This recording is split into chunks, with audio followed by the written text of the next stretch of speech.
ஆண்டவராகிய இயேசு கிறிஸ்துவின் விலையேறப்பெற்ற பரிசுத்தமுள்ள நாமத்தில் என் அன்பின் வாழ்த்துக்கள். இந்த காலையில் உங்களை சந்திப்பதில் மகிழ்ச்சி அடைகிறேன்.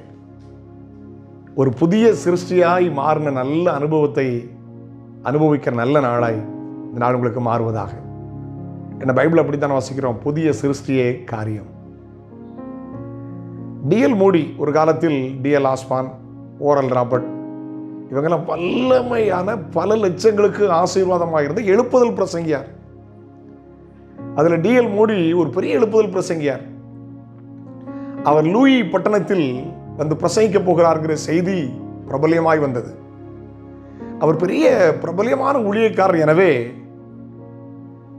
செய்தித்தாள், ரொம்ப ஃபேமஸான செய்தித்தாள், நம்ம ஊரில் தினத்தந்தி, தினமலர், இதெல்லாம் பிரபலமான செய்தித்தாள் அல்லவா? எவ்வளோ நியூஸ் இருந்தாலும் எத்தனை லட்சம் பிரதிகள் இருக்கிறது. இது போன்ற அந்த நாட்டின் செய்தித்தாளிலே இவருடைய செய்திகள் தினந்தோறும் கூட்டத்திலே பிரசங்கிக்கப்படுகிற வார்த்தைகள் அதில் பிரசங்கிக்கப்படும் என்கிற தலைப்பு போடப்பட்டிருந்தது. கவர்ச்சிகரமான தலைப்பு பிரசங்கிக்கப்பட்டிருக்கிறது. அந்த நாட்களில் பார்க்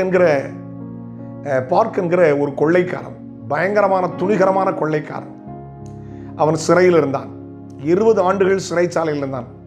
சிறை அதிகாரிகளே அவனுக்கு பயப்படுவார்கள். கர்ச்சிப்பான் சிங்கம் போல, சபிப்பான், எல்லாரையும் கெட்ட வார்த்தைகளால பேசுவான். அப்படிப்பட்ட பயங்கரமான ஒரு மனுஷன் தான் இந்த பார்க். அவன் சிறை பக்கத்தில் அதிகாரிகள் போகிறதுக்கே பயப்படுவாங்க, அவன் செல்லுக்கு போறதுக்கே பயப்படுவாங்க. ஆனால் கூட்டம் முடிந்து அடுத்த நாள் அந்த வித்தியாசமான தலைப்பில் நல்ல செய்திகள் வந்ததல்லவா, அது அப்படியே பிரசங்கிக்கப்பட்டிருந்தது.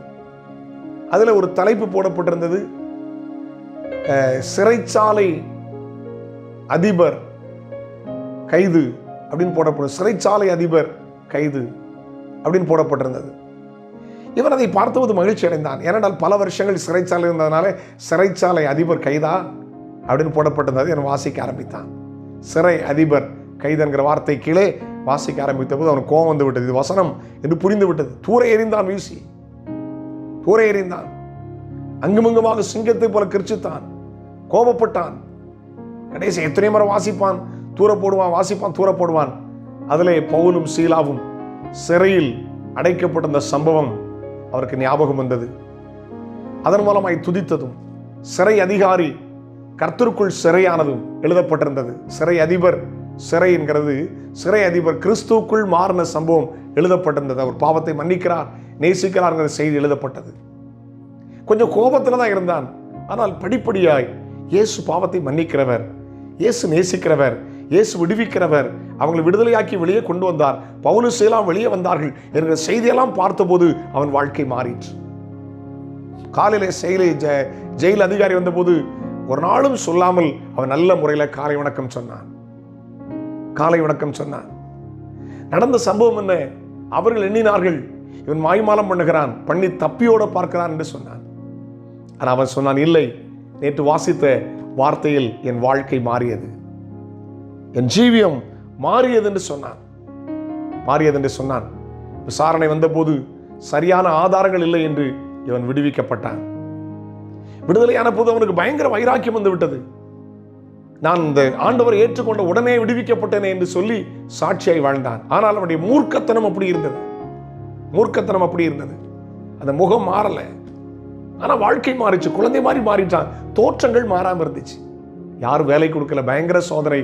ஆனா கிறிஸ்துவ விடுகிறதா இல்லை. டிஎல் மூடி குறிப்பிடுகிறார் தன் புத்தகத்திலே, நான் சிக்காகோ நகரில் அவனை பார்த்தபோது அவன் முக தோற்றத்தை பார்த்தேன், அவன் வாழ்க்கை மாறி இருந்தது என்று சொன்னார். ஒரு பெரிய சிறை அதிகாரி ஒரு நாள் அவனை சந்தித்தார். சந்தித்து எப்படி இருக்கிறாய், நன்றா இருக்கிறாய் என்று கேட்டார். அம்மையா, ரொம்ப கஷ்டப்படுறேன், எனக்கு வேலை இல்லை. அவர் சொன்னார், நான் ஆள் வைத்து உன்னை நான் கவனித்தேன், ஆள் வைத்து உன்னை வாட்ச் பண்ணேன், உன் வாழ்க்கை மாறியது, நீ சாட்சி உள்ளவன் அறிந்து கொண்டேன். நான் உனக்கு வேலை தரலான்னு இருக்கிறேன், சிறைச்சாலையில் உதவி ஜெயிலரா அவனை நியமிக்கலாம் என்று இருக்கிறேன், வருகிறாயா? சந்தோஷமாய் இந்த வேலையை ஏற்றுக்கொண்டான். கிட்டத்தட்ட அவருக்கு கொடுக்கப்பட்ட பொறுப்பு $6 லட்சம் மதிப்புள்ள வைரங்களை பாதுகாக்கிற பொறுப்பில் அவன் இருந்தான். ஒரு நாள் கொள்ளைக்காரனாக இருந்தவனை தேவன் மாற்றி ஒரு பெரிய பொறுப்புகளை கர்த்தர் கொடுத்தார். வேதம் தெளிவாய் சொல்லுகிறது பார்த்தீங்களா?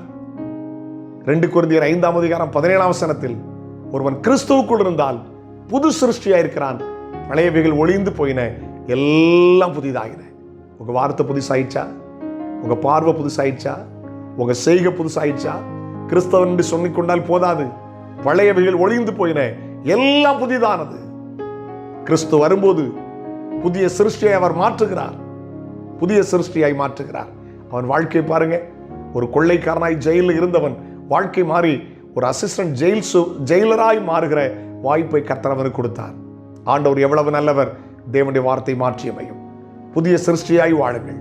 ஹல்லேலூயா. பழசெல்லாம் ஒளிந்து போயிட்டு எல்லாம் புதிதானது. அவன் வாழ்க்கை மாறியது. உங்கள் வாழ்க்கையும் கர்த்தர் மாற்றப் போகிறார். உங்கள் வாழ்க்கையை ஒப்புக் கொடுங்கள். கணவர் மாறலன்னு சொல்றீங்களா? ஜெபம் பண்ணுங்க. கணவரை மாற்றுவார். 5000 பிள்ளைகள் மாறல, உங்க பிள்ளைகளை கர்த்தர் மாற்றுவார். கட்டாயம் மாற்றுவார். தேவன் அற்புதங்களை செய்வார். புதிய சிருஷ்டியாய் வாழலாம். அந்த நாளை கர்த்தர் இந்த நாளை உங்களுக்கு தரட்டும். பல நாள் எதிர்பார்த்த வாஞ்சித்த காரியங்கள் குடும்பத்தில் நடப்பதாக. புதிய அனுபவத்தை பார்ப்பீர்கள். கர்த்தர் சகலத்தையும் புதிதாக்குகிற ஆண்டவர். ஜெபிக்கலாமா? வானத்திற்கும் பூமிக்கும் சர்வதிகாரம் உள்ள எங்கள் மகா பரிசுத்தமுள்ள பிதாவே, பரிசுத்த பிள்ளையாக இயேசுவின் நாமத்தில் ஜெபிக்கிறோம். ஒரு கொள்ளைக்காரனுடைய வாழ்க்கையில மாற்றத்தை ஆண்டவரை ஒரு மூடி பிரசங்கியாருடைய செய்தித்தாளை வாசித்து மாற்றத்தை ஏற்படுத்துறது, அதன் மூலமாய் அவன் ஆசீர்வதிக்கப்பட்டதை கேட்டோம். கிறிஸ்து குழுந்தால் புது சிருஷ்டியா இருக்கிறான். பழையவை ஒளிந்து போயின, எல்லாம் புதிதானது சொன்னது போல இப்படி வாழ்க்கையெல்லாம் இயேசு கிறிஸ்துவின் நாமத்தில் புதிதாக முடியாய் ஜெபிக்கிறோம். நன்மையும் கிருபையும் பிள்ளைகளை தொடரட்டும். தேவையெல்லாம் சந்தியும். பிரயாணங்கள் பிரயாசங்கள் ஆசீர்வாதமாக இருப்பதாக. கல்வி ஆசீர்வாதமாக இருப்பதாக. வேலை வியாபாரம் தொழிலை ஆசீர்வதியும். விசேஷத்து நாட்கள் ஆசீர்வாதமாக இருப்பதாக. எல்லாவற்றிலும் புதிய சிருஷ்டியாக இருக்கட்டும். ஆசீர்வதியும். மீட்பு ரட்சகரமான இயேசு கிறிஸ்துவின் நாமத்தில் ஜெபம் கேளும் ஜீவனுள்ள பிதாவே. ஆமென், ஆமென், ஆமென். God bless you. நாளை உங்களை சந்திக்கிறேன். அது ஒரு ஆண்டுடைய கிருபை உங்களை தாங்குவதாக. Have a nice day.